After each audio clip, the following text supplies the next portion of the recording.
अपने दुख को, अपनी तकलीफ को, अपने कष्ट को किसी दूसरे के दरवाजे पर जाकर कभी मत करो, कभी मत।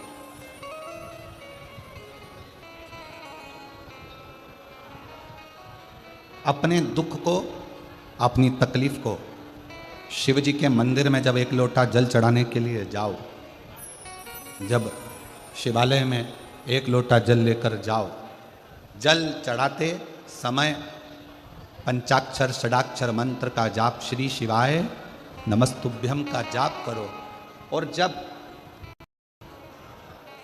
शिवलिंग जलाधारी ये चरण जहाँ से पानी बहकर नीचे गिरता है, वहाँ अपने हाथ को लगाकर अपने दुख को, अपनी तकलीफ को शंकर के उस अशोक सुंदरी गणेश कार्तिकेय के स्थान का स्पर्श करते हुए बाबा से जरूर कहो कि जैसे ये तुम्हारी बेटी है उसी तरह मैं तुम्हारी बेटी हूँ, जैसे तुम्हारे ये बेटे हैं वैसे मैं तुम्हारा बेटा हूँ। इनके दुख को आपने मिटाया था, मुझे भी अपनी बेटी मानकर मेरे दुख को मिटा दीजिए, मेरे दुख को समाप्त कर। किसी से मत कहो पर शिव से कहो, शंकर से।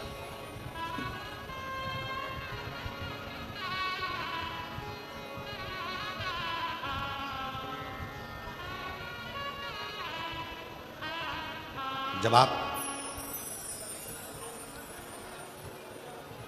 चरण पकड़कर अशोक सुंदरी की जगह पर अपने हाथ का स्पर्श कर कर गणेश कार्तिकेय के स्थान का स्पर्श कर कर शिव से कहोगे तो शंकर अपनी औलाद आपको बनाएंगे और अपनी पुत्री समझकर आपका दुख जरूर मिटाएंगे।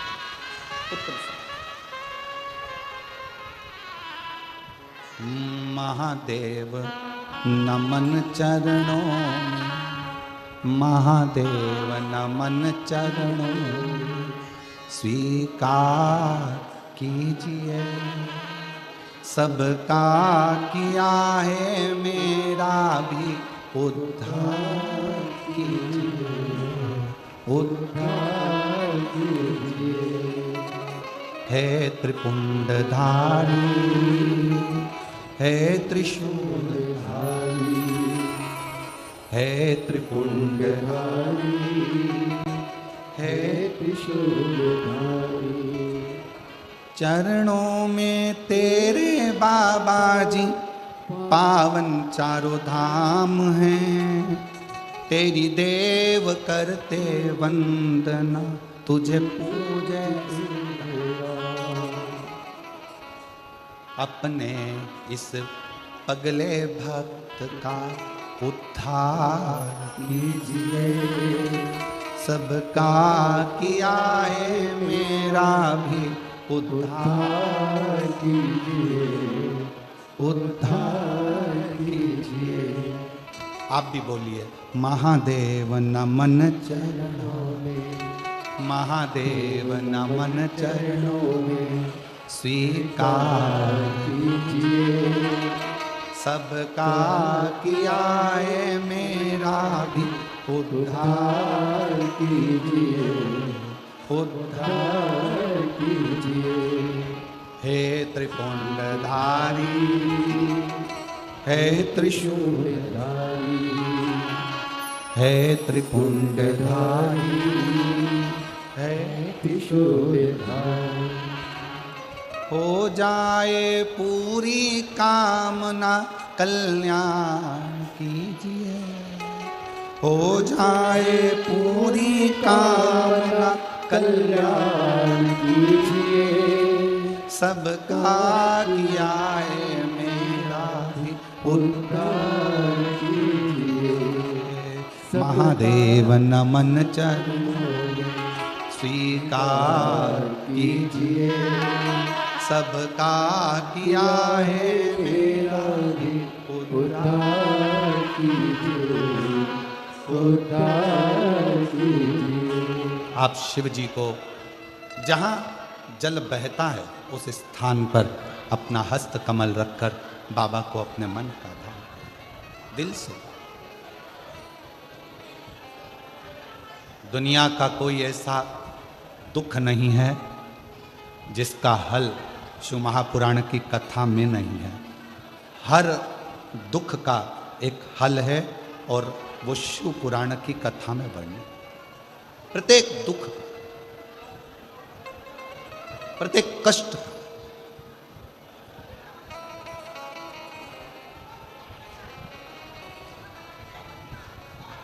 बस उसको दिल से पुकार कर, बिना आडंबर, बिना दिखावे के उसको भजो, स्मरण।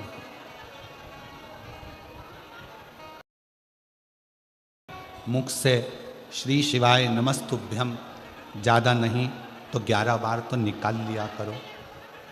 ये शरीर, ये हृदय, ये चित्त, ये वृत्ति परमात्मा के चरणों में जाती है।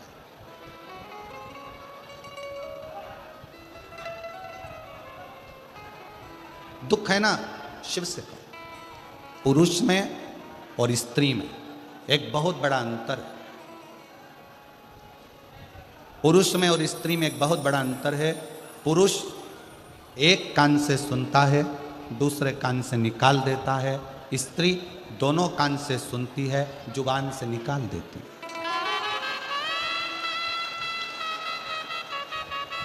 पुरुष में और स्त्री में सबसे बड़ा अंतर यही है कि पुरुष यहाँ से सुनेगा, यहाँ से निकाल देगा, और स्त्री दोनों कानों से सुनकर मुख से निकाल देती है। शिव पुराण की कथा कहती है, अगर स्त्री को मुख से निकालना भी है सुनने के बाद, तो अपने पिता देवादिदेव महादेव के सामने जाकर निकाले तो बात शिव के पास। सबका किया है मेरा उद्धार कीजिए, हे त्रिपुरधारी, हे त्रिशूलधारी। आपने सबका कल्याण किया तो मैं कैसे रह गया? मैं कैसे रह गया? आप सबको दिए हो तो मेरी झोली खाली कैसे रह गई? कैसे?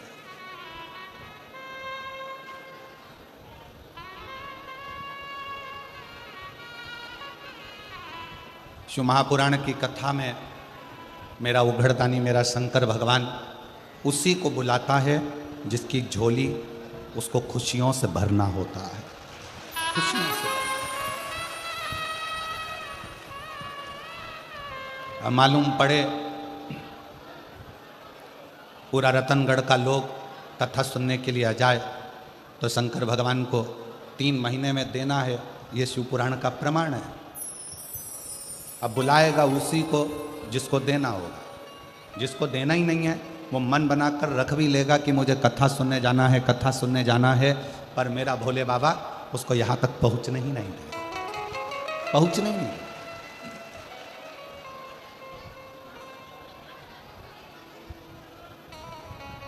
कल कथा में अपन ने श्रवण किया था कि संकल्प आपका होता है और पूरा करने वाला देवादिदेव महादेव।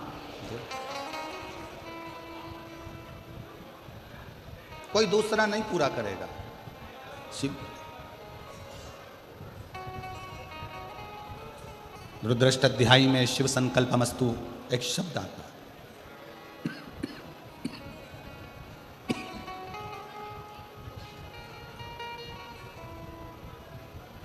कि पूरा करने वाला कोई दूसरा नहीं, स्वयं शंकर, स्वयं शिव।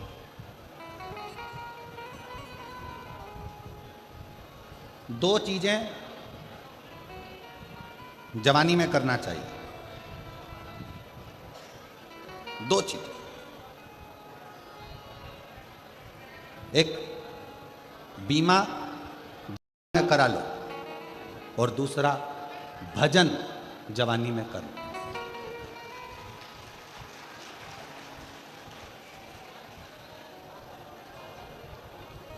ध्यान दें,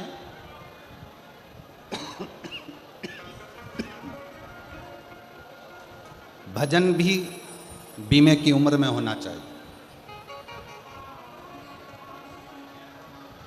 70 साल की आपकी उम्र हो जाएगी, 70 साल की आपकी आयु हो जाएगी, बीमे वाले से कहोगे कि हमारा बीमा कर दे, वो नहीं करेगा।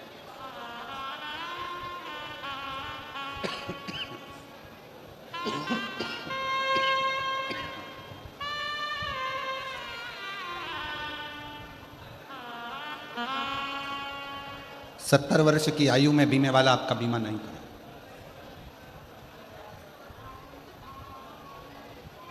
आप में से कई लोग ऐसे बैठे हैं कि अभी बचपन है, जवानी है, अधेड़ी है, बुढ़ापा आएगा तब राम नाम जपेंगे।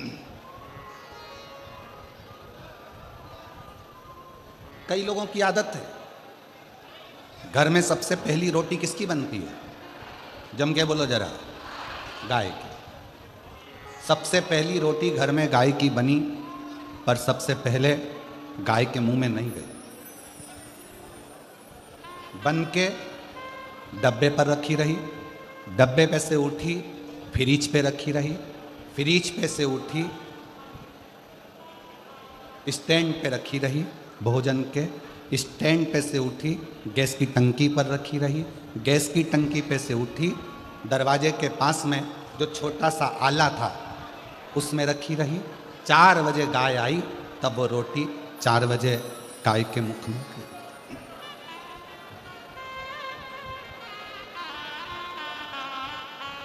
रोटी ताजी थी, गाय को दे देते, गाय भी प्रसन्न हो जाती। रोटी कड़ली हो गई, चीटी पड़ गई, शक्कर रखी थी गल गई, पूरी खराब हो गई, तब रोटी गाय के मुंह में दी और सोचा मुझे इतना सारा पुण्य मिलेगा। अब विचार करो, ये रोटी जैसा आपका और हमारा जीवन है। बचपन अच्छा था, भगवान को नहीं दिया। जवानी अच्छी थी, भगवान को नहीं दी। अधेड़ी अच्छी थी, परमात्मा को नहीं दी। जब ये पूरी रोटी गल गई, सोफा सेट निकल गया, आंखों से दिखाई नहीं देता, कानों से सुनाई नहीं देता, हाथ कांपता है, तब सोचा अब इस रोटी को उस परमात्मा को दे दूं। तो परमात्मा भी बोला ये सड़ी गली रोटी मेरे किस काम की, क्या करूं इस रोटी को। बचपन खेल में खोया, जवानी नींद भर सोया, बुढ़ापा देख कर रोया, सिराने मौत हंसती है। ये अवस्था जाती जा रही है, जाती।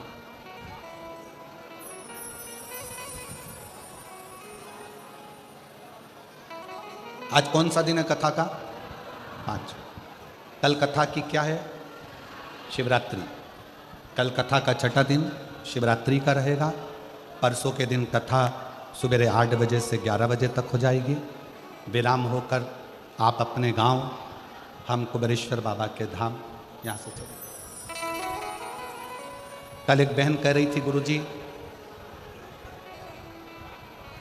हम राजस्थान वालों के भाग्य खुल गए। हम लोगों ने 5 कथा का नियम लिया था। आप कहते हो कि 5 पंडाल कथा सुनना चाहिए, हम कहाँ सुनने जाएं?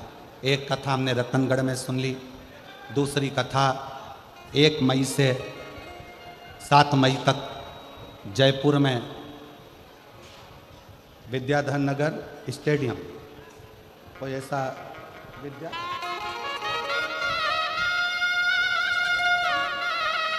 विद्याधर नगर स्टेडियम जयपुर में 1 बजे से 4 बजे तक वहाँ सुन लेंगे। फिर एक तीसरी कथा वापस राजस्थान में ही, शायद भीलवाड़ा आदि में कहीं ना कहीं ऐसा क्रम है, वहाँ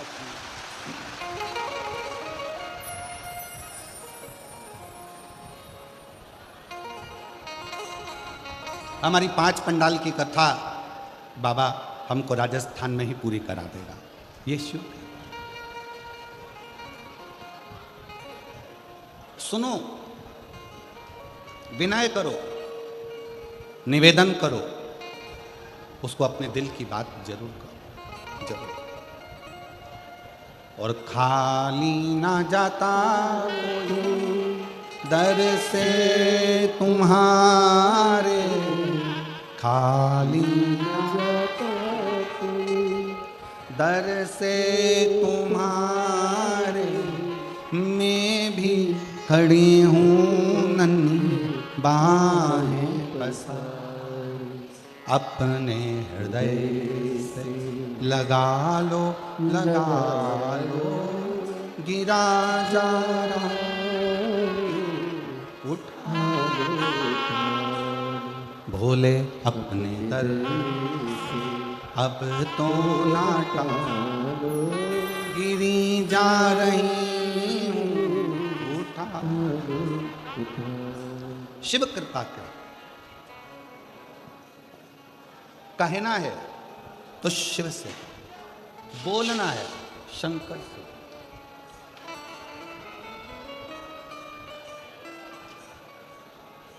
बैसाख का महीना चल रहा है, शंकर के शिवालय में जाओ।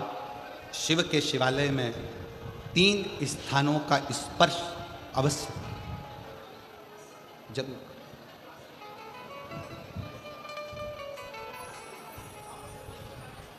किसी किसी मंदिर में शंकर जी के शिवलिंग को छूने नहीं देते, जैसे दक्षिण साइड में, साउथ में।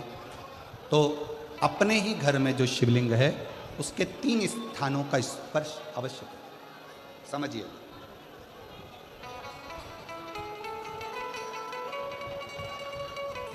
पहला शंकर भगवान के जहाँ से जल बहता है उस स्थान में, ये जलाधारी है, जल बहता है, ये शिवलिंग है, यहाँ से जो पानी नीचे की ओर जाता है उस स्थान का स्पर्श अवश्य करें। दूसरा, शिवलिंग का जो गोल भाग है उस गोल भाग में कहीं पर भी अपनी हथेली का स्पर्श अवश्य करें।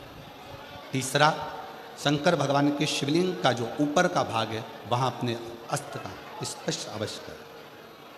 तीनों स्थान पर ब्रह्मा, विष्णु और महेश का स्मरण करते हुए जब बैसाख महीने में आप शंकर भगवान को जल समर्पित करें।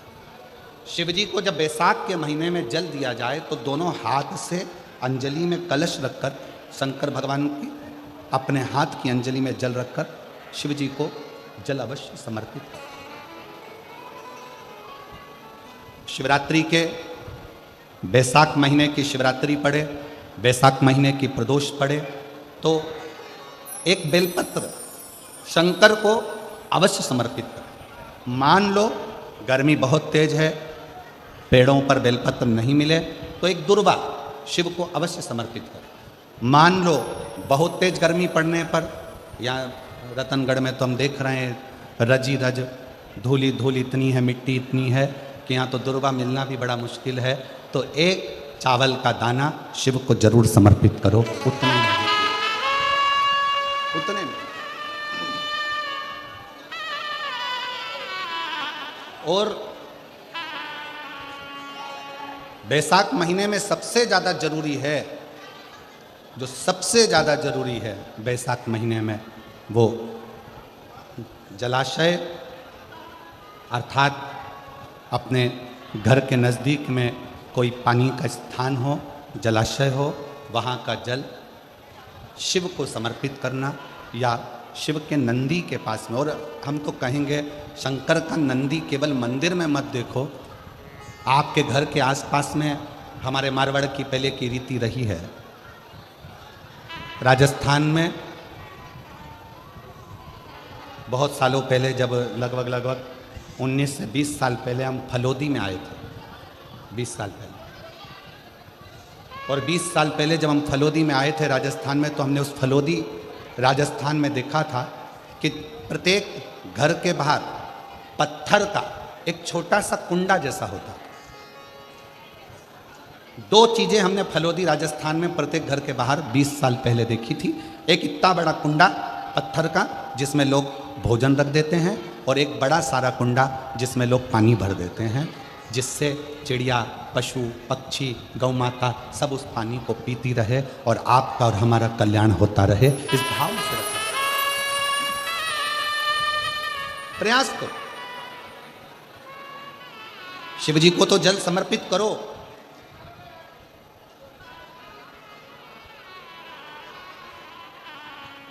साथ में कोई जीव का भी अगर कल्याण हो जाए आपके एक लोटा जल से, तो उसको भी जल दीजिए, उसको भी।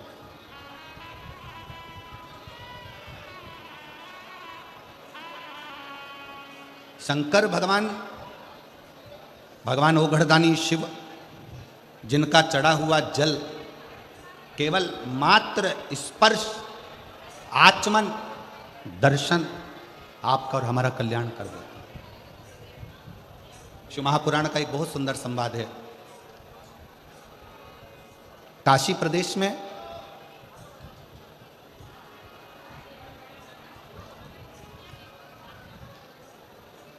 एक संवाद बड़ा सुंदर आता है महाराज।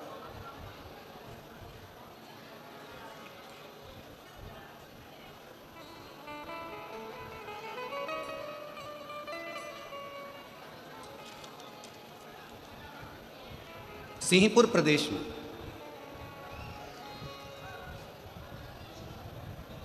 एक महाव्रती ब्राह्मण रहता था।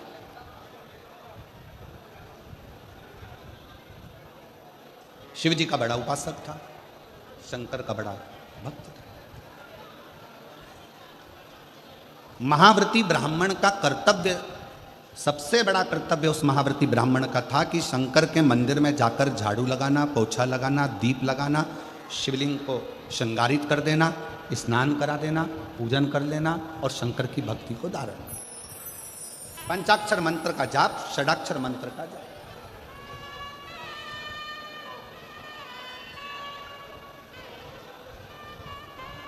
पूरे सिंहपुर में, पूरे प्रदेश में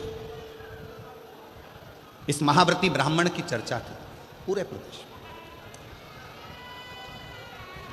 सब इसको जानते थे, शंकर का भक्त, शंकर का भक्त, शंकर का भक्त, शिव भक्त, शिव भक्त कहकर इसको पुकारते। पर इसकी पत्नी और इसकी लड़की, एक बेटी थी, पत्नी थी, दोनों इतनी सुंदर कि देवलोक की अप्सराएं भी उनके सामने फीकी रही।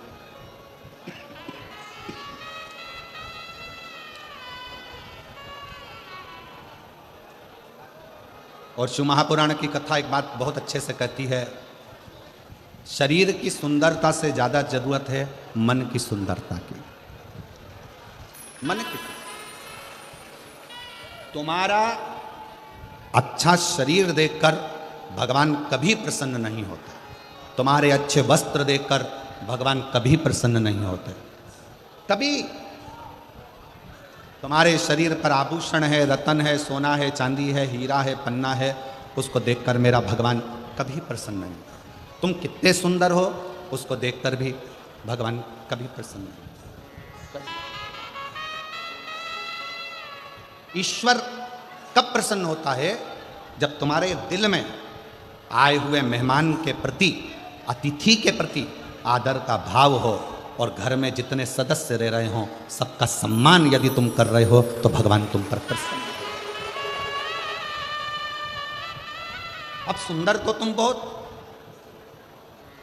और नी भी सुंदर होगे तो ब्यूटी पार्लर जाके हो जाओगे। सुंदर तो तुम बहुत।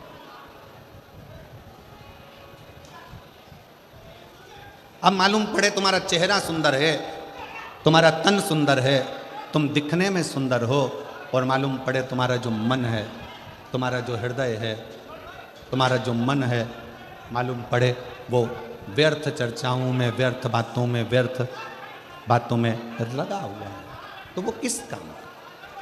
उसकी मूलता क्या है? वो किस काम का? इसलिए शिव महापुराण की कथा ने एक बहुत सुंदर बात कही, शंभु शरण मांगू दुख दया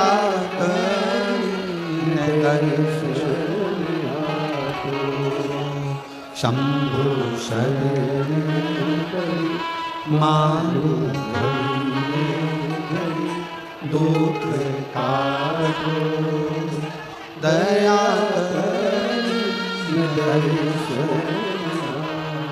ओम श्री शिवाय नमस्तुभ्यं, श्री शिवाय नमस्तुभ्यं, श्री शिवाय नमस्तुभ्यं, श्री शिवाय नमस्तुभ्यं श्री शिवाय नमस्तुभ्यं श्री शिवाय नमस्तुभ्यं श्री शिवाय। सब बोलो प्रेम से बोलो। श्री शिवाय नमस्तुभ्यं श्री शिवाय नमस्तुभ्यं श्री शिवाय नमस्तुभ्यं श्री शिवाय नमस्तुभ्यं श्री शिवाय नमस्तुभ्यं श्री शिवाय नमस्तुभ्यं श्री शिवाय नमस्तुभ्यं श्री शिवाय नमस्तुभ्यं श्री शिवाय नमस्तुभ्यं। वो सुंदरता किसी काम की नहीं जिस सुंदरता में भगवान की भक्ति न हो, ईश्वर की भक्ति न हो।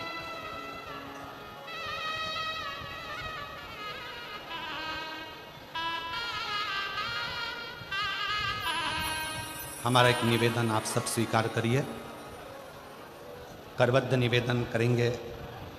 अगर आगे बैठने की इतनी लालसा यदि आप लोगों को रहती है तो जैसे सब लोग सवेरे 9 बजे आकर बैठते हैं ऐसे आकर बैठोगे तो समय। कथा केवल लाहौटी जी की नहीं, पूरा रतनगढ़ के एक एक बच्चे बच्चे की यह कथा है और रतनगढ़ की यह कथा। इसको दिल से सुनो। हमारे शरीर में 2 दिन से बुखार है और 2 दिन से गले में इन्फेक्शन है। उसके बाद भी आप लोग धूप में तप कर आते हो तो हम अपना कक्ष छोड़कर तपती हुई बुखार में, अभी भी आप हाथ देखेंगे तो बुखार में है, उसके बाद भी शिव महापुराण की कथा आपको केवल इसलिए। एक पत्र में एक बहन ने परसों के दिन लिखकर भेजा था, कथा होए चाहे ना हो, हम पति पत्नी पंडाल को प्रणाम करने के लिए रोज आएंगे, भले गुरुजी आप कथा करो चाहे ना करो। केवल आपके विश्वास के बल पर यह कथा कहने के लिए हम भी वहाँ से यहाँ तक आते, और आप दिल से सुनोगे तो यह कथा केवल प्रदीप मिश्रा नहीं बाच रहा है, इस कथा को स्वयं देवादिदेव महादेव आकर बाच रहे। हृदय से सुनो, दिल से श्रवण करो।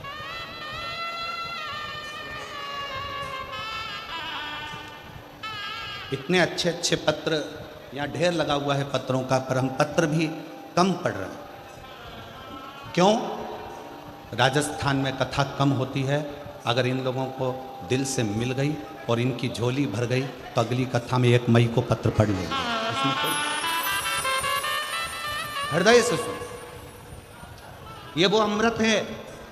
7 दिन पूरा होने के बाद तरसोगे कि हमारे नज़दीक में कथा होकर चली गई, मैं झोली भरकर नहीं ला सकी।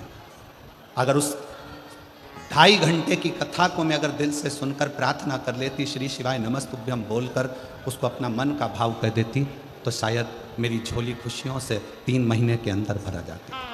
और हम 3 महीने का भी इंतजार नहीं करेंगे। 17 तारीख को, कितनी तारीख को यहाँ कथा विराम है? 17 तारीख को यहाँ कथा विराम है। 1 मई को चालू है।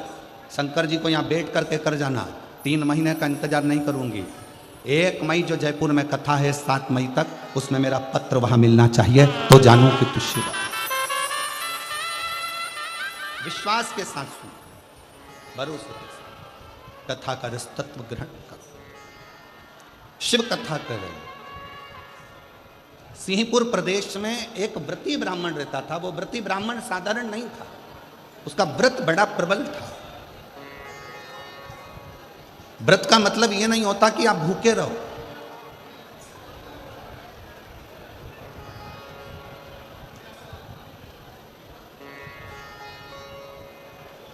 भाई श्री हनुमान प्रसाद जी पोद्धर जी ने अपनी वाणी में कल्याण के शिव अंक में, अगर बन सके तो आप पढ़िएगा, कल्याण के शिव अंक में भाई श्री ने एक लाइन लिखी है,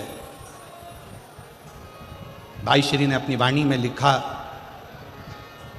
कि भगवान को पाने के लिए अगर तुम अपने दिल से एक बार अगर मुख से कह दोगे कि हे प्रभु मैं तुम्हारा हूं और तुम मेरे हो, बस ये बात अगर दिल से कह दी तो परमात्मा भी तुम्हारा हो जाता है और तुम परमात्मा के हो जाते हो।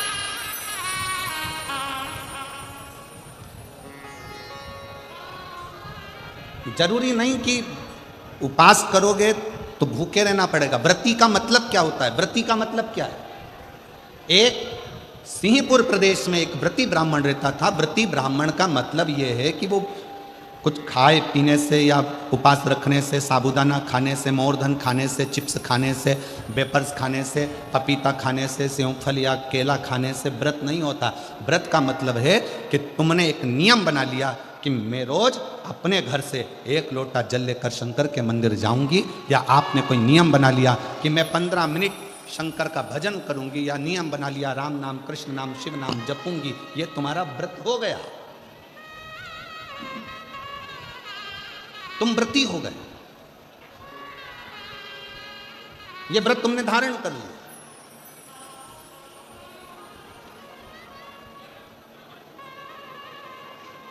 कई माताओं ने नियम बनाया, रतनगढ़ की ही रहने वाली माताएं, कई माताएं रतनगढ़ की ही रहने वाली पंडाल में रह रही है, कई माताएं रतनगढ़ की। उसने नियम लिया कि मुझे 7 दिन कथा सुनना है।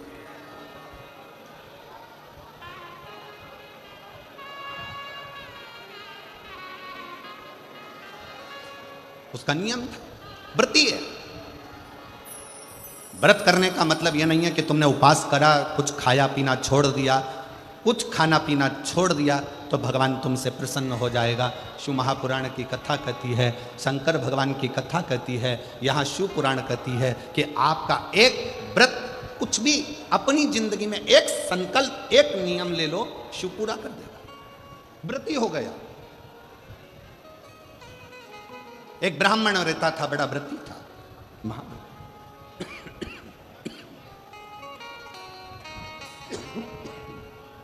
और वो महाव्रती ब्राह्मण,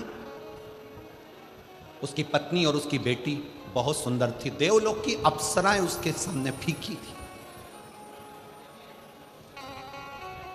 ब्राह्मण को ना पत्नी गिनती थी ना बेटी गिनती थी, ना पत्नी गिनती ना बेटी।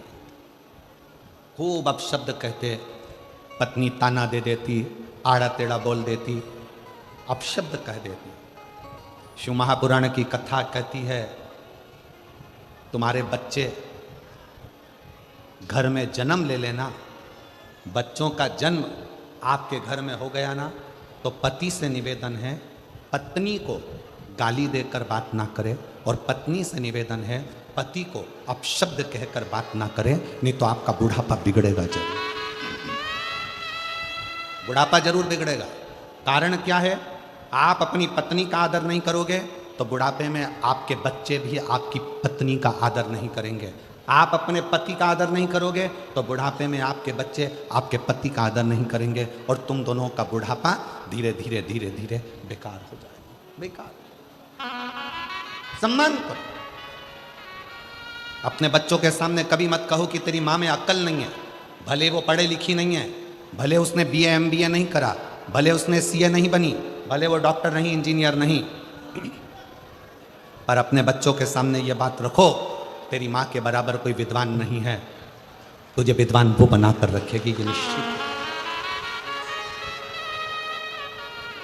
कई माता पिता अपने बच्चों के सामने अपने को ऊंचा दिखाने के चक्कर में अपने पिता को अपशब्द कर, तेरे बाप में तो अकल नहीं है, रत्ती भर की अकल नहीं है, बच्चों के लिए कमाते बन नहीं रहा, यहां वहां घूमता रहता है, तेरा बाप तो पगला है।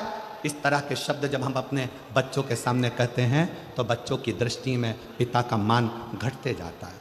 कई पिता अपनी पत्नी के लिए कह देते हैं, तेरी माँ में अकल नहीं है, गंवार है, इसका पूरा खानदान बेकार है, पढ़े लिखे तो है नहीं, पूरे ढोर हैं, अकल नहीं है। हम अपने बच्चों के सामने जब पत्नी को इस तरह का शब्द कहते हैं, बच्चों की दृष्टि में वो माँ का सम्मान घटते जाता है।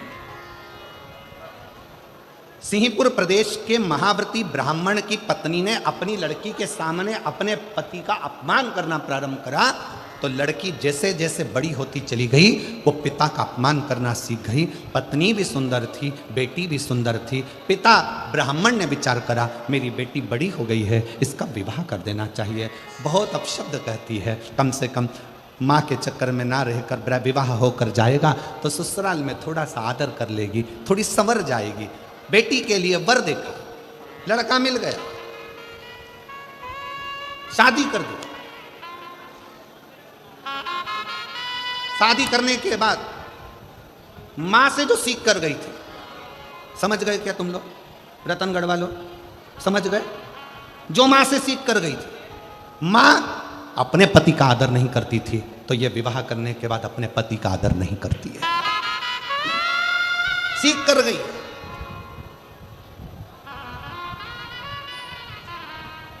निवेदन है, पहले के जमाने में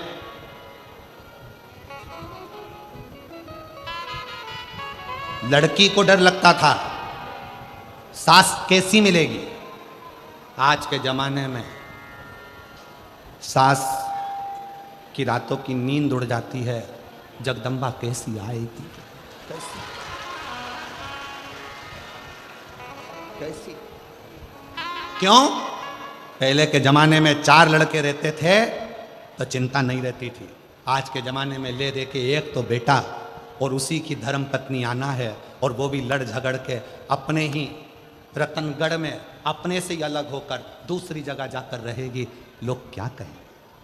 सोचना पड़ता, 50 बार विचार करना पड़ता।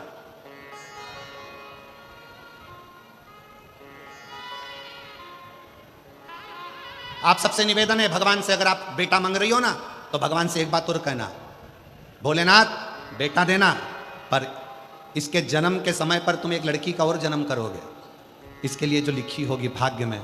तो बेटा जब मांगो तो भगवान से कहना, इसकी जो पत्नी मिले ना, ऐसी मिले जो मेरी सेवा करती रहे, इतनी कृपा और कर देना, बस करुणा, इतनी दया और।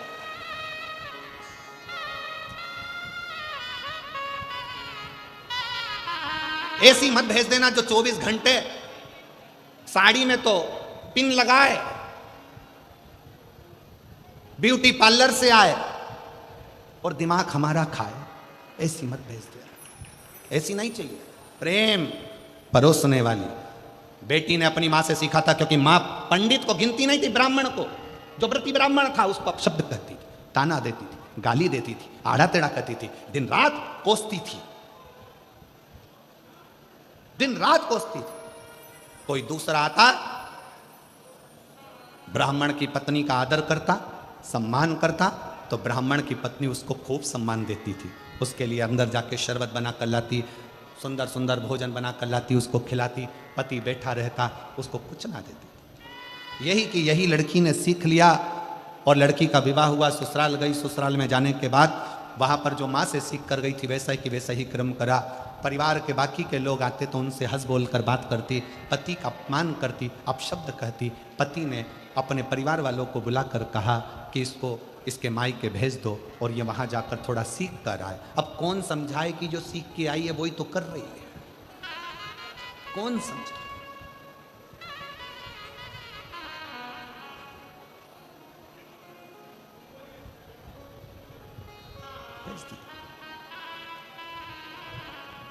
अब लड़की और लड़की की माँ दोनों मिली। पिताजी ने अपनी बेटी को बिठाकर समझाया, बेटा ससुराल में सबका आदर करना सीख, सम्मान करना सीख। इतने में माँ जूड़ा बांधती बांधती आई और आकर बोली, ये अपना ज्ञान अपने पास रखो। आज तो मेरी बेटी से कह दिया, आगे से कुछ कहने की जरूरत नहीं है। ब्राह्मण ने कहा, ये जितनी तुम्हारी बेटी है उतनी मेरी भी बेटी है, मेरा फर्ज बनता है अपनी बेटी को उपदेश देना। शिव महापुराण का ये चरित्र, सिंहपुर प्रदेश के ब्राह्मण का ये चरित्र हमें बता रहा है। इतना मेरा भी फर्ज बनता है कि मैं इसको समझाऊं। अपना ज्ञान अपने पास रखो, अपनी विद्वत्ता अपने पास रखो। मंदिर में घंटी बजाना और शंकर जी को एक लोटा जल चढ़ाना, इसके सिवा तुम्हारे पास कुछ नहीं रखा है। व्यर्थ की बात करते हो। मेरी बेटी ससुराल में जो करना चाहे वो करेगी। ससुराल वाले रखें चाहे ना रखें। माँ ने पत्र लिखकर भेज दिया, मेरी बेटी तो जैसी रही है वैसी रहेगी। ससुराल वालों ने हाथ जोड़कर लिखकर भेज दिया, आपकी बेटी आपके पास रखिए, हम भगवान का भजन करने वाले हैं। इतने में पिताजी ने हाथ पैर जोड़े तो माँ ने कहा कि अगर तुम उन ससुराल वालों के हाथ पैर जोड़ने गए तो हम यहाँ नहीं रहेंगे। और माँ और बेटी ने अपना दोनों का बैग उठाया, दोनों का सामान लिया और एक उसी नगर में दूसरे स्थान पर जाकर अपना झोपड़ा बनाकर अपना नगर बसा लिया। झोपड़े में रहती थी। अब धीरे धीरे दोनों माँ बेटी ने कार्य चालू कर दिया कि माँ भी सुंदर थी और बेटी भी सुंदर थी, तो पर पुरुष पर दृष्टि देने, पर पुरुष पर दृष्टि। अब इनकी सुंदरता देखकर, मां की सुंदरता देखकर पुरुष आ जाते, बेटी की सुंदरता देखकर, उनकी युवान अवस्था देखकर पुरुष आ जाते। छोटा सा झोपड़ा था, धीरे धीरे महल बनता गया, महल बनता गया, खूब अच्छा राशि ठाठ हो गया। ब्राह्मण वही शंकर के मंदिर जाना, झाड़ू लगाना, पोछा लगाना, प्रणाम करना, वही क्या करता। और मत बुरे कर्म कर बंदे वरना पछताएगा, भगवान की आंखों से तू बच नहीं पाएगा, तू बच नहीं पाएगा। अरे ओ अज्ञानी मत कर नादानी, अरे ओ अज्ञानी मत कर नादानी, तेरे कर्म का फल भी तू ही पाएगा, जैसा किया तूने तेरे आगे आएगा।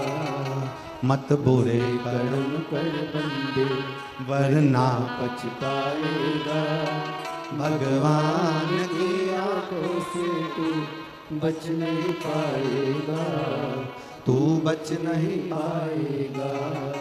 अरे ओ अज्ञानी मत कर नादानी, अरे ओ अज्ञानी मत कर नादानी।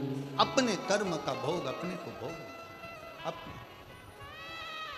अपने कर्म का फल अपने को, कोई दूसरा नहीं भोगने, हम स्वयं भोग। आपके ही रतनगढ़ के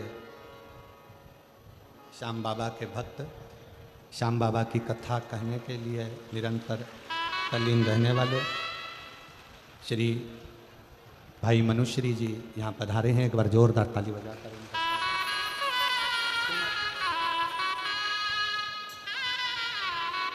बहुत बहुत साधुवाद और स्वागत वंदन है। श्याम बाबा की बड़ी कृपा आप पर, जो आपकी वाणी से श्याम कथा संपूर्ण विश्व श्रवण कर रहा है। एक बार जोरदार ताली बजाकर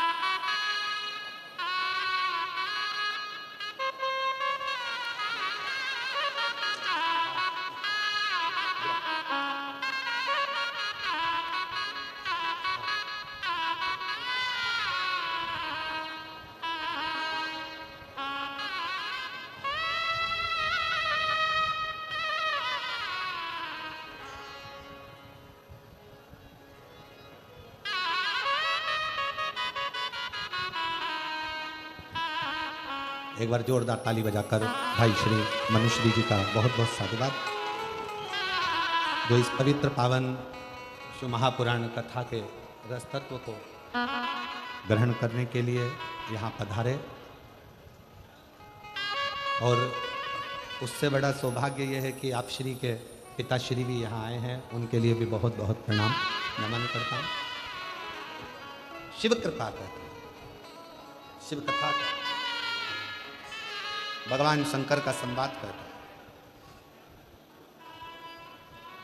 मनुश्री जी की वाणी में ऐसा लगता है कि स्वयं श्याम बाबा अपनी कथा का गुणगान करते हैं और इतनी सुंदर वाणी से आप हमेशा शिव कथा का, श्री श्याम कथा का वर्णन करते रहते हैं। बहुत बहुत साधुवाद है, प्रणाम करता हूँ। शिव कथा कर रहे हैं, शिव महापुराण की कथा कर रही है सिंहपुर प्रदेश का वो व्रती ब्राह्मण। पत्नी और बेटी ने दोनों ने गलत कृत्य प्रारंभ कर दिया, गलत है।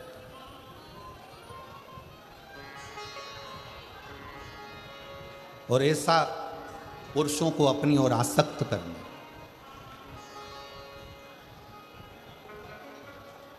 पुरुषों को अपनी ओर लेकर आना, ये उनका एक क्रम बन गया। क्यों दी परमात्मा ने सुंदरता? इसलिए सुंदरता क्यों दी गई, किस लिए प्रदान करी गई? शिव महापुराण की कथा कहती है अगर भगवान ने सुंदरता दी है तो वो केवल गलत कृत्य के लिए नहीं, परमात्मा ने सुंदरता दी है तो ये दिखाने के लिए दी है कि आप सुंदर होने के बाद भी भगवान के गुणगान में लगे हो, मतलब ये दूसरे को प्रेरणा दे, दूसरे की प्रेरणा आई।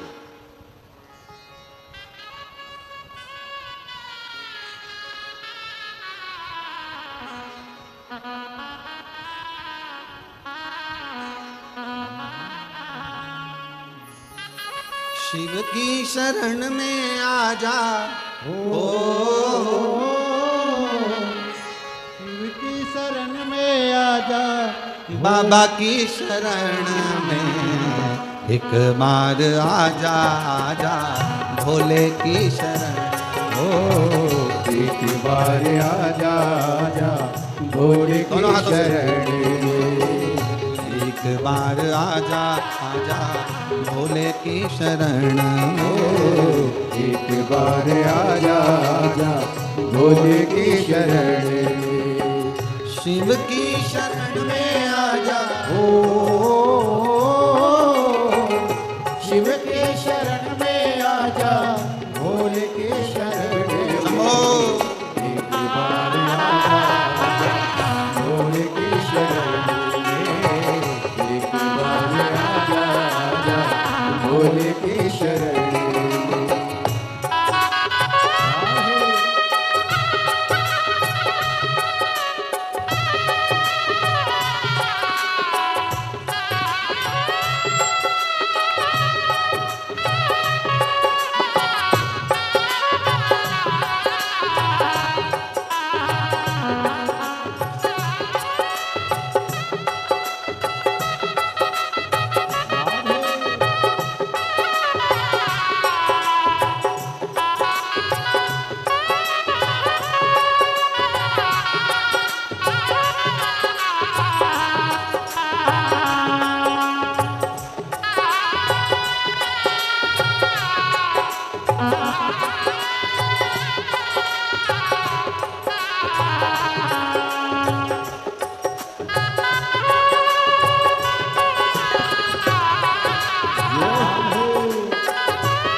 चंद्रमौली चंद्रशेखर भोले त्रिपुरारी है। चंद्रमौली चंद्रशेखर भोले त्रिपुरारी है। त्रिपुरारी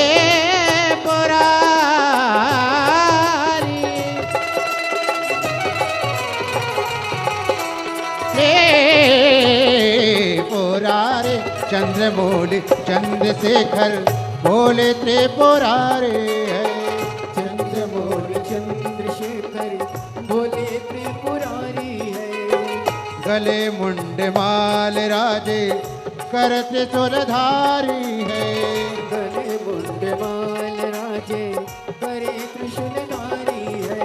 ओ नंदी पे सवार से ओ नंदी पे सवार से भोले के शरण में एक बार आजा भोले के शरण हो। एक बार आजा आजा भोले के शरण में आजा हो। शिव की शरण में आजा भोले के शरण में एक बार आजा आजा भोले के शरण में एक बार आजा आजा भोले के शरण में।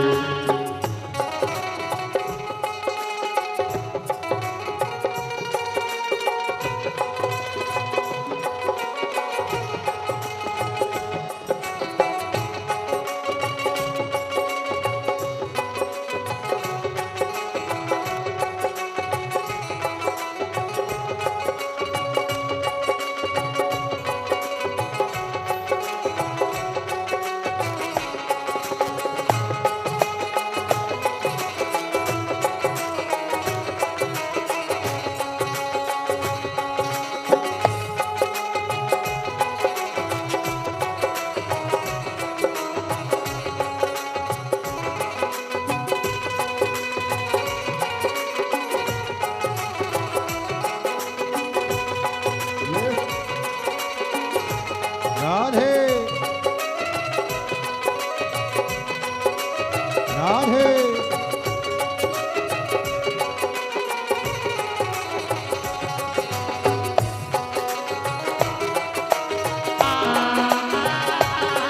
राधे।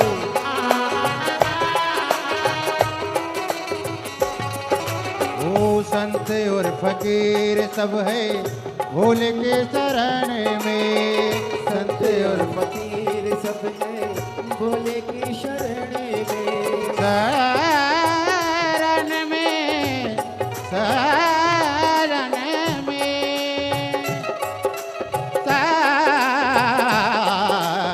शरण में संत और फकीर सब है भोले के शरण में। संत और फकीर सब है भोले की शरण में। अमीर और गरीब सब है भोले के शरण में। अमीर और गरीब सब है भोले की शरण में। ओ सेवा जी सबको मिलते ओ सेवा जी सबको मिलते ध्यान धरण में। एक बार आजा आजा भोले के शरण में। एक बार आजा आजा भोले की शरण में। ओ सेवक की शरण में आजा ओ शिव की शरण में आजा भोले की शरण में। एक बार आजा आजा भोले की शरण में। एक बार आजा आजा भोले की शरण में। एक बार आजा आजा भोले की शरण में। ओ एक बार आजा आजा भोले की शरण में। एक बार आजा आजा भोले की शरण में। एक बार आजा भोले की शरण में। हर हर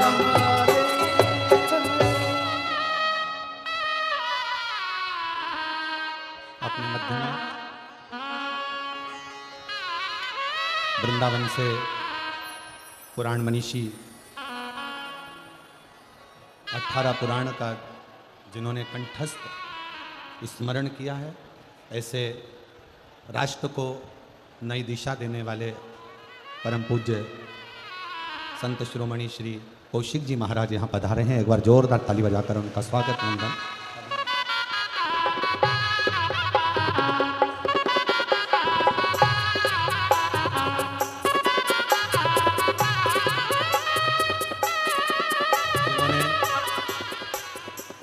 ब्रज रज में गौ माता की सेवा, गौशाला।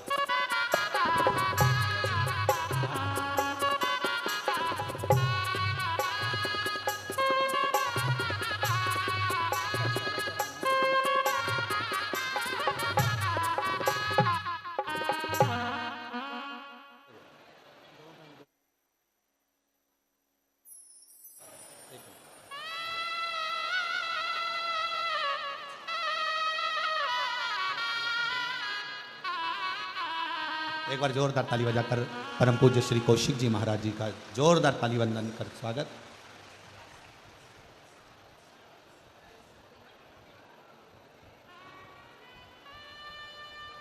जोरदार ताली बजाकर आपका वंदन, अभिनंदन, स्वागत।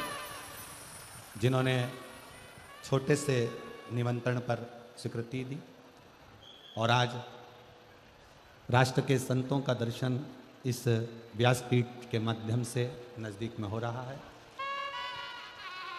भाई श्री मनुश्री जी भी परम पूज्य संत शिरोमणि श्री कौशिक जी का स्वागत कर रहे हैं और उनका स्नेह प्राप्त कर रहे हैं।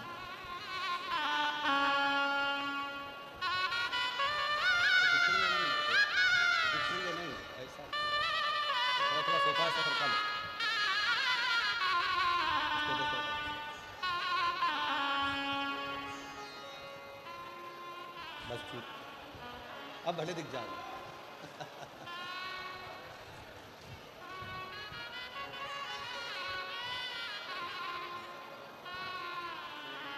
बड़े भाग्य हैं रतनगढ़ के, क्योंकि भाई श्री हनुमान प्रसाद जी पोद्दार जी की यह पवित्र भूमि है, जन्मस्थली है। ऐसी भाई श्री हनुमान प्रसाद जी पोद्दार जी की इस भूमि पर इतने संतों का आगमन होना और दर्शन होना, ये रतनगढ़ वालों का सौभाग्य है। बहुत बहुत साधुवाद। हृदय से, भाव से सभी बाबा को अपने मन का भाव कहेंगे और दिल से बाबा को प्रार्थना करेंगे, हृदय से भी। जिसको आता है साथ में बोलिएगा।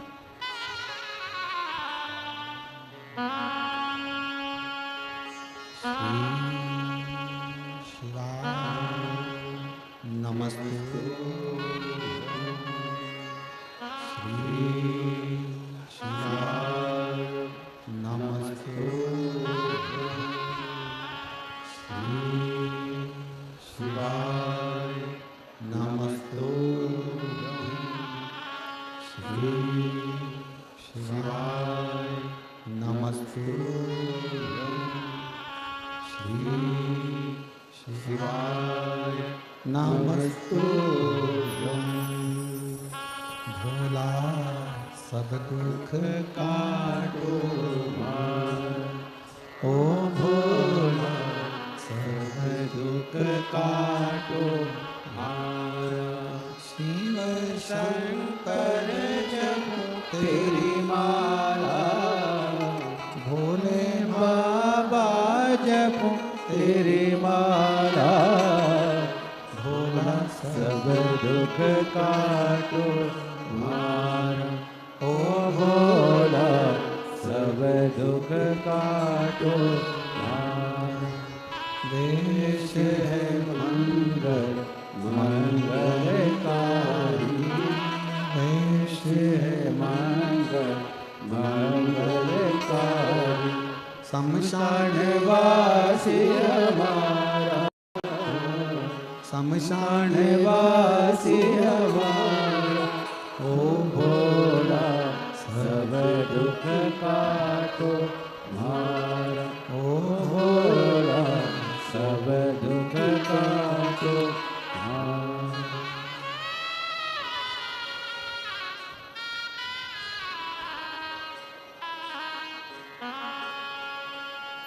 भगवान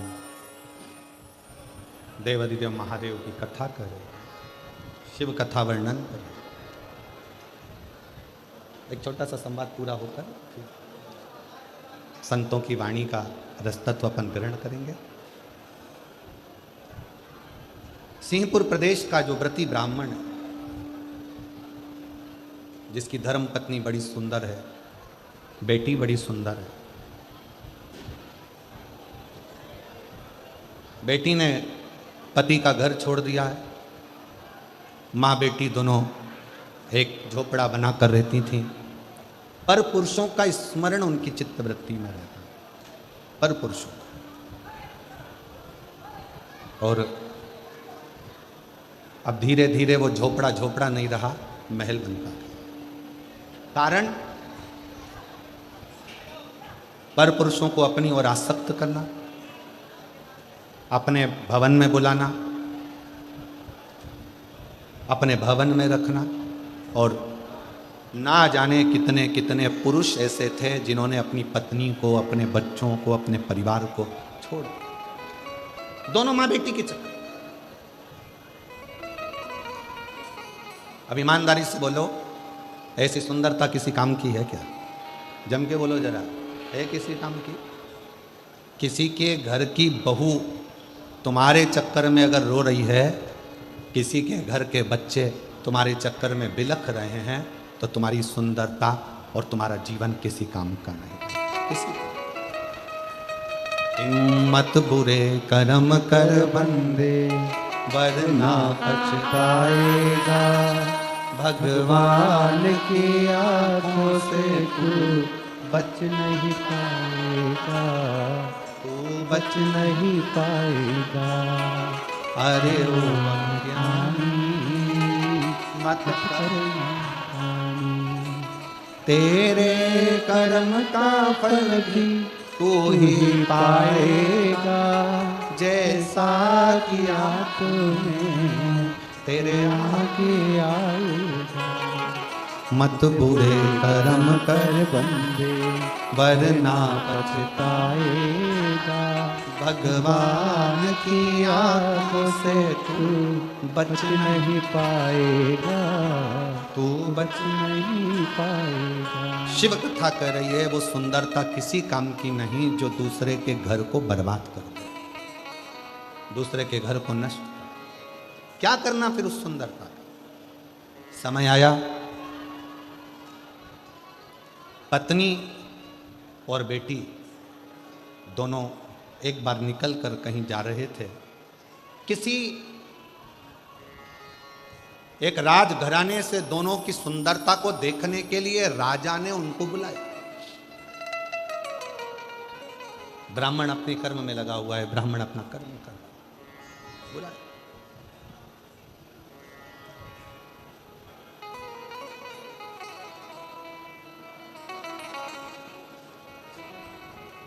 तब तक राजा भी उस सुंदरता को देखेगा।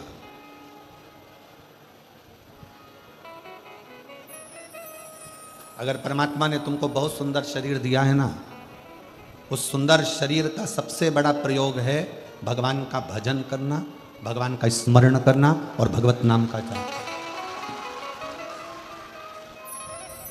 कब तक देखेगा?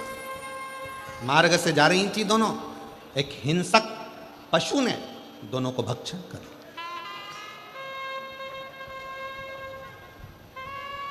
दोनों के अब सामने हिंसक पशु खड़ा था। इनको लगा कि मेरी सुंदरता के अगर पशु भी मेरे अधीन होगा।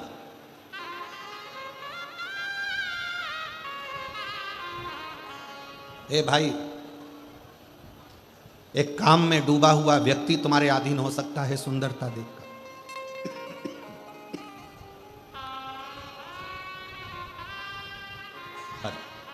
पशु तुम्हारी सुंदरता के अधीन नहीं हो सकता। एक बात हमने पहले भी कही, आज फिर कहते हैं।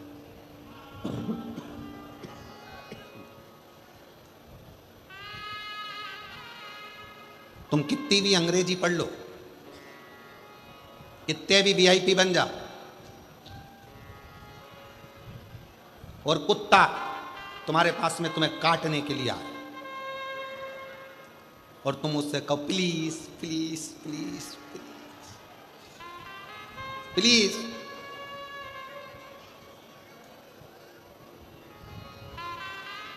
मुझे टच मत कर, प्लीज प्लीज, तुम्हारी अंग्रेजी कितनी भी झाड़ो, कुत्ता के संपट पड़ेगी? कुत्ता के समझ में आएगी?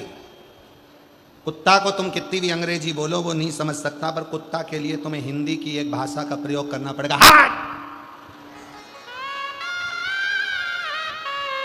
कुत्ता भाग। उसी तरह तुम्हारी काया कितनी भी सुंदर हो, कितनी भी सुंदर हो, एक कामी व्यक्ति पर तुम्हारी काया का असर हो सकता है, एक लोभी पर तुम्हारी काया का असर हो सकता है, पर तुम्हारी सुंदर काया का असर किसी विरक्त संत पर कभी नहीं हो सकता है, कभी विरक्त पर कभी। किस काम की वो काया? सोच लिया, विचार करा कि दोनों जा रही थी, सामने से हिंसक पशु आया, इनने सोचा अपनी सुंदरता पर जब राजा रीझ सकता है, प्रजा रीझ सकती है, पशु क्या चीज है, पशु ने इनको खा लिया, दोनों मर गए। ऊपर जाए, जमीन पर आए, कुतिया की योनि पाई दोनों ने।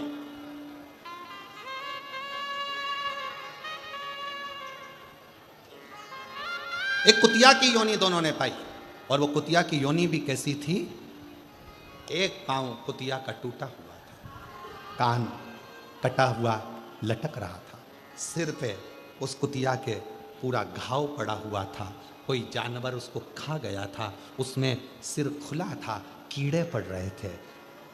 दोनों माँ बेटी ने जो कुतिया की योनि पाई, दोनों शरीर से सड़ रहे थे, दोनों। अब एक जन्म में तो तुम्हारी सुंदरता काम आ गई, अब अगला जन्म क्या बीत रहा।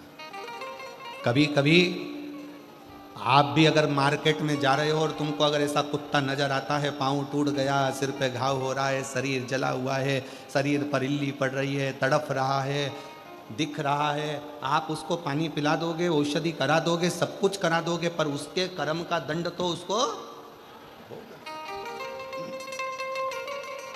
कुतिया का जन्म मिल गया दोनों को, दोनों आपस में मिलती, रोती, अपने आप को कोसती। इसके जो घाव थे, माँ के सिर पर जो घाव लगे थे, वो बेटी चाट कर उसको ठंडक देती, और बेटी के शरीर पर जो घाव थे वो माँ चाट कर ठंडक देती। और कुतिया भी बनी तो कहाँ, उसी नगर में, उसी गांव में, जिस गांव में वो महाव्रती ब्राह्मण रहता था। पति को सूचना मिल गई थी, मेरी पत्नी और मेरी बेटी मर चुके हैं। पति का नियम था शिव के मंदिर से जाना, शंकर को जल चढ़ाना, शिव का जल अपने पात्र में झेलना और झेल कर लेकर चल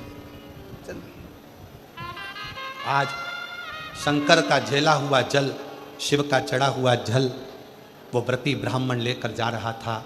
सामने ठोकर लग गई, गिर गया, जल पूरा जमीन पर गिर गया। ये दोनों माँ बेटी वहाँ से निकल रही थी, दोनों को प्यास लग रही थी। प्यास लगते से ही उन्होंने उस जल पर झपकी और जल को झपक कर जैसे ही चाटना प्रारंभ करा, चाटते से ही कुछ ही दिनों में प्राण छूट गए और शंकर के धाम में पहुंच गए, शिव धाम में। शंकर पे चढ़ा जल कोई साधारण जल नहीं है। एक बच्चे का एक फोटो लगाया गया है। मोनिका सैनी, जिला चुरू गांव, राजलदेश्वर, वार्ड नंबर 32 में रहती हैं। पति का नाम सुरेंद्र सैनी है। कहीं बैठे हों तो हाथ हिला सकते हैं और बेलपत्र लेने के लिए आ सकते हैं। पहले बच्चे का फोटो देखिए, पहले नंबर का। बच्चे के शरीर पर, आँख के पास शरीर में गठाने आ गई थी। पहला फोटो एलईडी पर आप लोग देख रहे होंगे, आस्था चैनल पर देख रहे होंगे। बच्चे की आँख के पास गठान आ गई, शरीर में गठाने आ गई। डॉक्टर को दिखाया, 6 महीने की दवाई ली, फिर भी उसको कोई आराम नहीं मिला। धीरे धीरे वो गठान बढ़ती चली गई। डॉक्टरों ने ऑपरेशन का कह दिया। ऑपरेशन होने का बोला, मन में आया इतने छोटे से बच्चे का कैसे ऑपरेशन कराएं। तब परिवार के एक व्यक्ति ने कहा कि मंदिर जाया करो और शिवजी पे जल चढ़ाया करो। मंदिर जाकर उसका जल लाकर बच्चे के शरीर पर लगाना प्रारंभ करा और दवाइयाँ भी डॉक्टर को शिव मानकर देना प्रारंभ करी। कुंदकेश्वर महादेव का नाम लेकर दवाई खिलाते, शरीर पर वो जल लगाते। डॉक्टर ने फिर वापस रिपोर्ट देखकर कहा इसका ऑपरेशन करा लो, गठान बढ़ रही है। पर शिव पर भरोसा प्रबल था और बाबा की ऐसी कृपा हुई कि धीरे धीरे करते करते जल लगाते लगाते वो गठान पूरी गल ही गई और ऑपरेशन की जरूरत नहीं पड़ी। दूसरा फोटो उस बच्चे का, जिसमें उसके गठान गल चुकी है। पहले फोटो में गठान है, दूसरे फोटो में गठान गल चुकी है। अगर कहीं बच्चा बैठा हो और उसके आए हों माता पिता तो बच्चे को ला सकते। शिव तत्व किसको कहते हैं? शंकर की भक्ति किसको कहते हैं? शिव पे चढ़ा हुआ जल साधारण नहीं होता, शंकर पर चढ़ी हुई बेलपत्र साधारण नहीं होती। पूज्य संत शिरोमणि श्री कौशिक जी महाराज जी बैठे हैं, जिन्होंने अपनी वाणी में बेलपत्र की महत्वता, शमी पत्र की महत्वता, शमी के वृक्ष की महत्वता, साथ में श्री शिवाय नमस्तुभ्यम की महत्वता अपनी वाणी में निरंतर कही। निरंतर शिव जल साधारण नहीं है, शंकर की भक्ति साधारण नहीं है, शिव स्मरण साधारण है।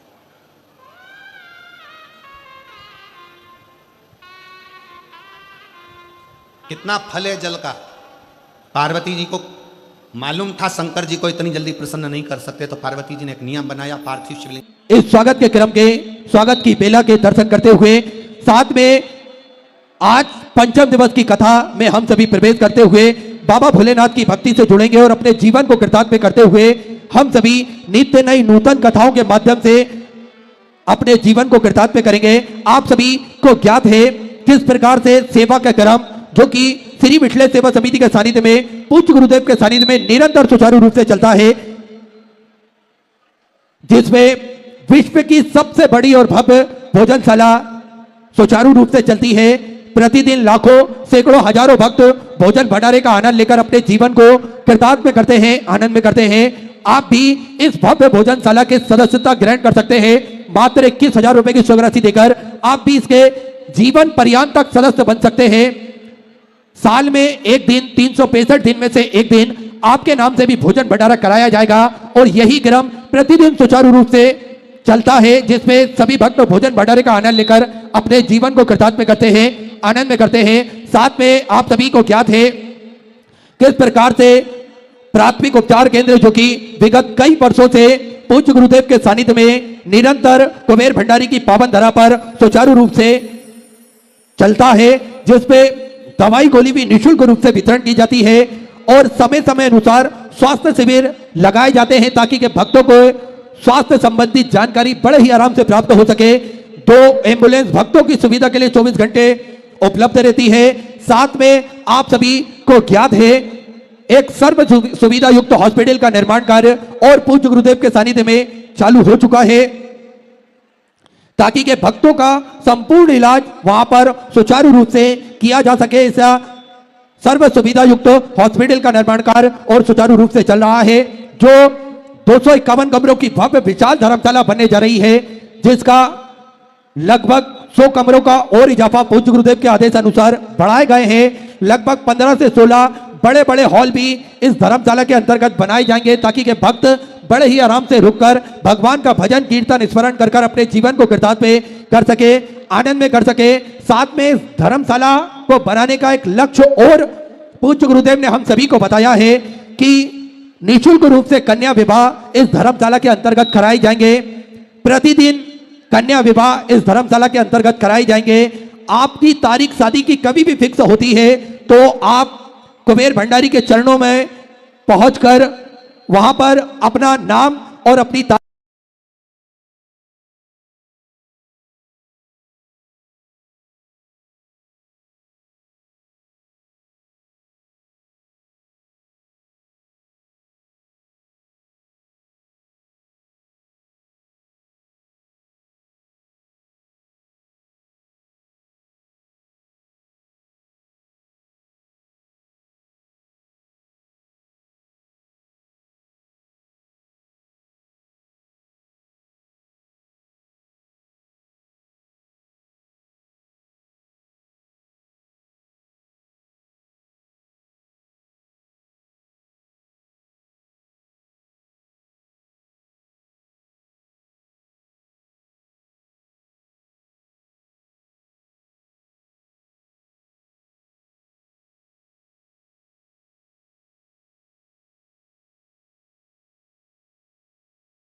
धीमा बजाओ भोलानाथ डमरू धीमा बजाओ, धीमा बजाओ भोलानाथ डमरू धीमा बजाओ, धीमा बजाओ भोला धीमा बजाओ, धीमा बजाओ भोला धीमा बजाओ, ओ धीमा बजाओ भोला धीमा बजाओ, धीमा बजाओ भोला धीमा बजाओ, अरे धीमा बजाओ भोलानाथ डमरू धीमा बजाओ, धीमा बजाओ भोलानाथ ताली से बजाते हुए।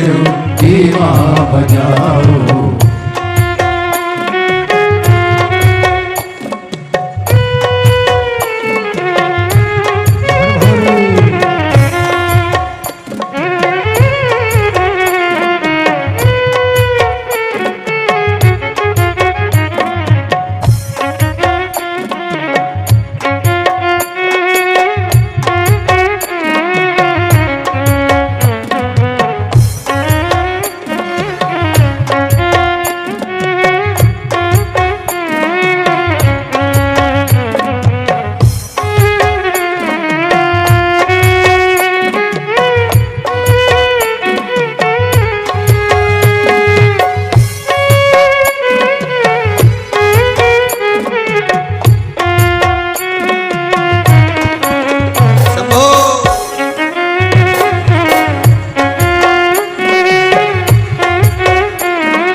डमरू की धुन सुन के ब्रह्मा जी आए, डमरू की धुन सुन के ब्रह्मा जी आए, ब्रह्मा जी आए संग ब्रह्मणी को लाए, ब्रह्मा जी आए संगे ब्रह्मणी को लाए, ब्रह्मा जी आए संग ब्रह्मणी को लाए, ब्रह्मा जी आए संगे ब्रह्मणी को लाए, अरे धीमा बजाओ भोलानाथ डमरू धीमा बजाओ, धीमा बजाओ भोलानाथ डमरू धीमा बजाओ, अरे धीमा बजाओ भोलानाथ डमरू धीमा बजाओ, धीमा बजाओ भोलानाथ डमरू धीमा बजाओ, अरे धीमा बजाओ भोला धीमा बजाओ, धीमा बजाओ भोला धीमा बजाओ, ओ धीमा बजाओ भोला धीमा बजाओ, धीमा बजाओ भोला धीमा बजाओ, अरे धीमा बजाओ भोलानाथ डमरू धीमा बजाओ, धीमा बजाओ भोलानाथ डमरू धीमा बजाओ, शंभो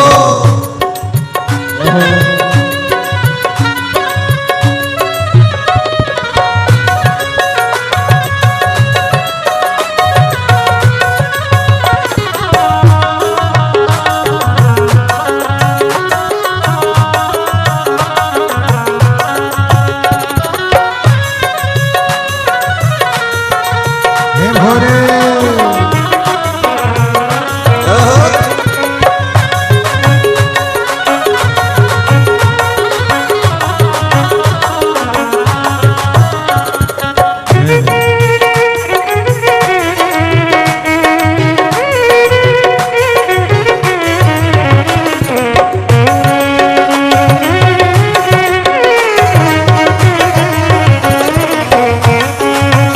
बड़े आनंद से दोनों हाथों से ताली से बजाओ। डमरू की धुन सुन के राम जी आए, डमरू की धुन सुन के राम जी आए, ओ राम जी आए संग सीता को लाए, राम जी आए संग सीता को लाए, ओ राम जी आए संग सीता सीता को लाए। राम जी आए संग सीता बुलाए। अरे धीमा बजाओ भोलानाथ डमरू, धीमा बजाओ, धीमा बजाओ भोलानाथ डमरू धीमा बजाओ। अरे धीमा बजाओ भोलानाथ डमरू, धीमा बजाओ, धीमा बजाओ भोलानाथ। भोलानाथ डमरू धीमा बजाओ।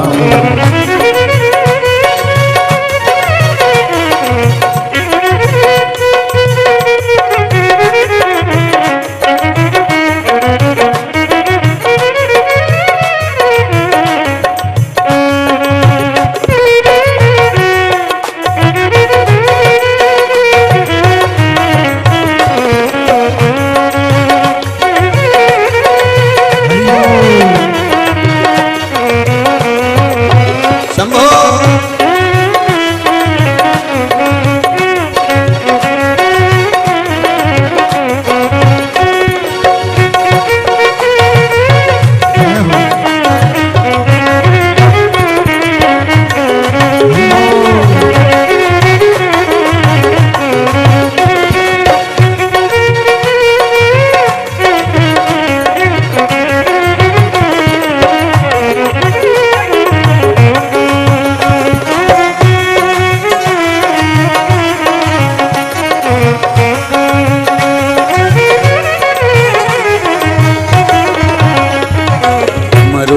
धुन सुन के कान्हा जी आए। डमरू की धुन सुन के कान्हा जी आए। अरे कान्हा जी आए संग राधा को लाए। कान्हा जी आए संग राधा बुलाए।